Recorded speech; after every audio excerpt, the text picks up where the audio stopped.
So while PlayStation and Nintendo have quite a bit of mystery surrounding their second half of 2022 as far as what new games will be coming to their system, one company that doesn't have this problem, for better or worse, is indeed Xbox. Now, last week Xbox of course held their presentation, the Xbox Bethesda presentation, where they showcased a bunch of games, but unlike what they've done in the past, they decided to make every game be shown within this presentation released within the next 12 months.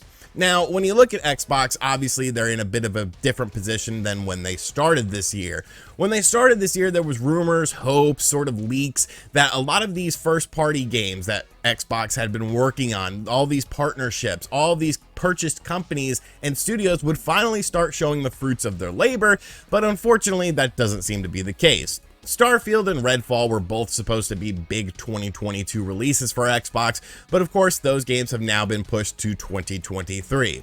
Now they're still scheduled to release within the year, but when you look at Xbox in 2022, I mean, it has a problem that it's had throughout history, especially the last few years, is just the lack of big first-party quality titles. Now, this is something that you could argue back and forth. You could debate about it back and forth. I tend to think that Xbox, they dangle that carrot in front of you a little bit too much. It always seems to be like, oh, it's next year when all the big games are coming.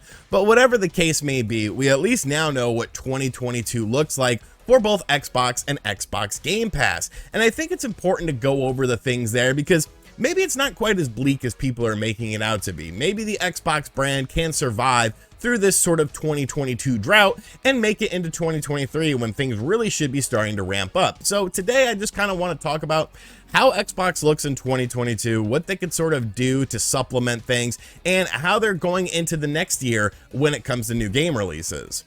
Now, when it comes to 2022 titles, obviously, like I said, we're not getting Starfield, we're not getting Redfall, we're not really getting many first-party titles on the system, and that's something that the Xbox brand has kind of been about. Now, yes, there's been smaller first-party titles. I'm not trying to discount those or anything like that, but when it comes to mainline franchises or new franchises or big-budget games that both Nintendo and PlayStation offer when it comes to their exclusive titles, Microsoft hasn't really been about that. When you look at what they've been doing with a lot of their games, you of course have games like Halo Infinite, Grounded, Sea of Thieves, really games that are supposed to have a very long life cycle, games that are, when they release, they're not quite what they are now when it comes to terms of content and what you could do in these games and different game modes and things like that. Obviously, a lot of this is spurned on by the evolution and really the revitalization of what Xbox Game Pass is about.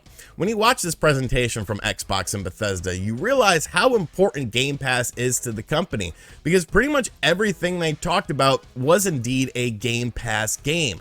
It almost feels like, to me, when it comes to Xbox, like, you expect everything to be on Game Pass now, and maybe that's a feeling that isn't justified. Maybe that's a feeling that you shouldn't have, because obviously a lot of companies don't like to mess with Game Pass and stuff like that. But really, the worries shouldn't really extend to the consumer as far as, oh, well, is the game going to survive in terms of, money and stuff like that? If people aren't buying the game, they're just doing it through Xbox and getting it through Game Pass, will the game be able to survive? And it's kind of like, well, that's not your problem. Obviously, Microsoft is footing the bill for a lot of these games. They're paying for these games to be on Game Pass. I'm sure the terms must be good enough to where these companies feel comfortable just pretty much saying, hey, if our game comes to Xbox, we're going to put it on Game Pass. But I do still kind of think it sort of creates a culture where it's like, you expect everything to be on Game Pass now. And I don't know if that's fair. Obviously, it's sort of a problem in its infancy, because we're really just starting to see the rise of Game Pass and what Xbox is indeed doing with it. But I do think it could become problematic in a couple more years, because I feel like more and more people are starting to get that feeling of, well, I guess this game is coming to Game Pass then, right? So I don't have to go out and buy it. I could just play it on there. And then when a game isn't coming out on Game Pass, it's kind of like, oh, well, why isn't this game on Game Pass? So now that we've kind of established where Xbox is as a company when it comes to 2022 and how things are going to play out for them in 2022, you got to talk about the actual games themselves. Is there enough meat on the bone when it comes to Xbox releases and, of course, things like Xbox Game Pass to keep customers interested enough and keep them happy enough until we hit 2023 2023, when allegedly these big first-party titles will start to come out. Now, one thing I do want to say is when looking at this list, obviously it's mostly third-party stuff, and there's other third-party games that are going to come out. We're just kind of going to focus on the Game Pass side of things, because if a game is a multi-platform release, you're just going to buy it on the platform you want. But if a game is a Game Pass game, then things get a bit more interesting because, well, you could just use your Game Pass in order to play these games. So some of the highlights for Game Pass for me in 2022 personally are the fact that you're getting games like the Callisto Protocol on there. And I think the Callisto Protocol looks absolutely fantastic. I did not realize this was going to be a Game Pass game until I started making and working on this video. So that's actually pretty exciting for me. This is a game that I was definitely going to check out, but now that it's on Game Pass, I'm kind of like, well, I guess I'll just check it out on Game Pass, because that seems to be the key here. That seems to be the main thing that we need to get going for with this, is the fact that I don't have to actually spend money on this because I'm already spending money on Game Pass. You also have games like A Plague's Tale Requiem, which I think looks pretty cool.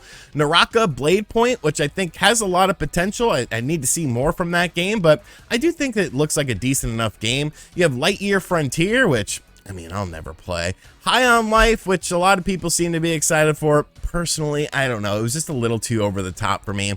Scorn, which we still don't really know what Scorn is. And I feel like that's kind of a problem because we're getting towards the release date of Scorn. We're getting very close to when this game is coming out, and it still literally just looks like a Tool music video. And, I expect, Maynard to come out and, I know the pieces fit. It's like, what are you doing in this game? What is going on with it? Obviously, one of the big announcements was Persona 5 Royal.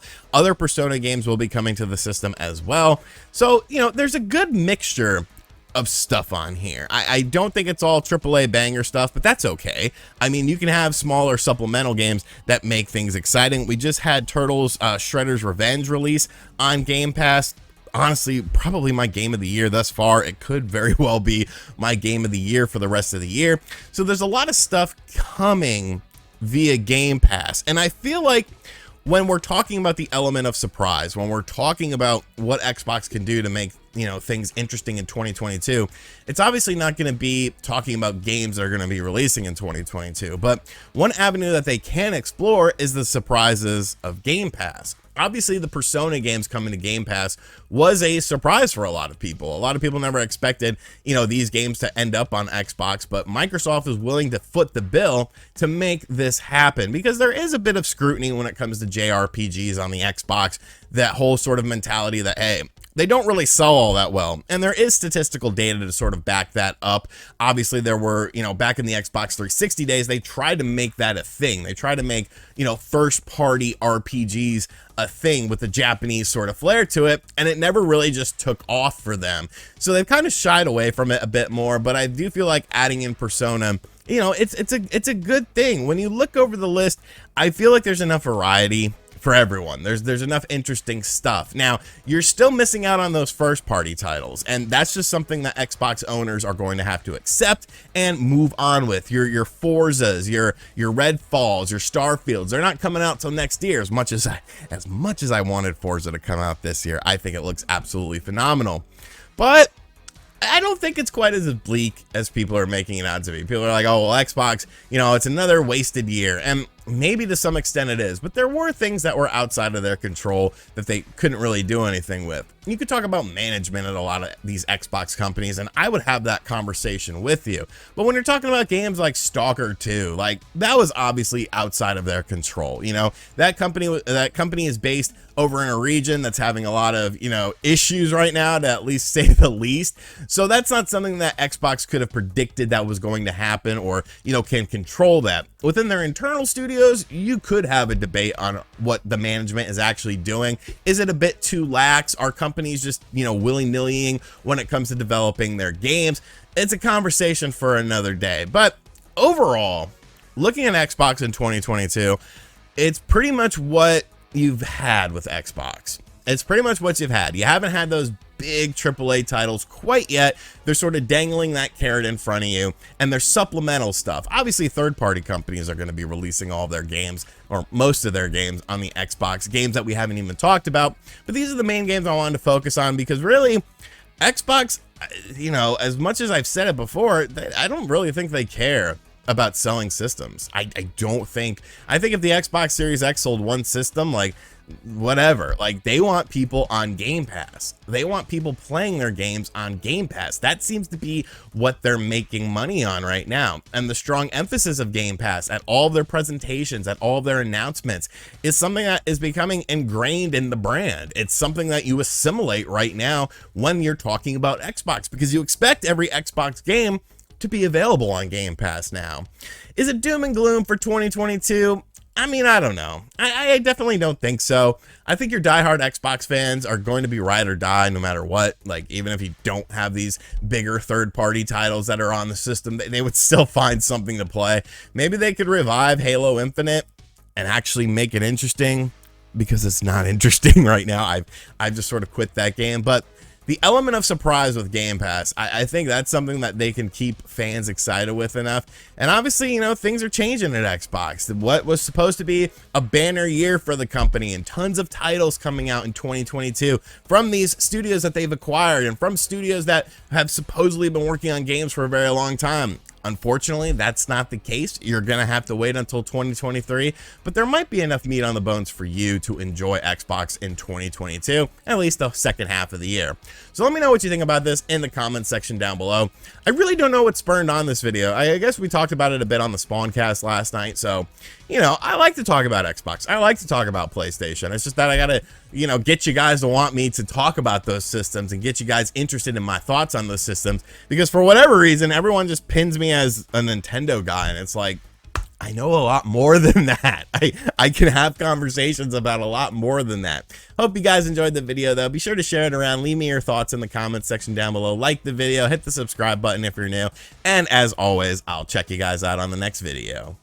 Later.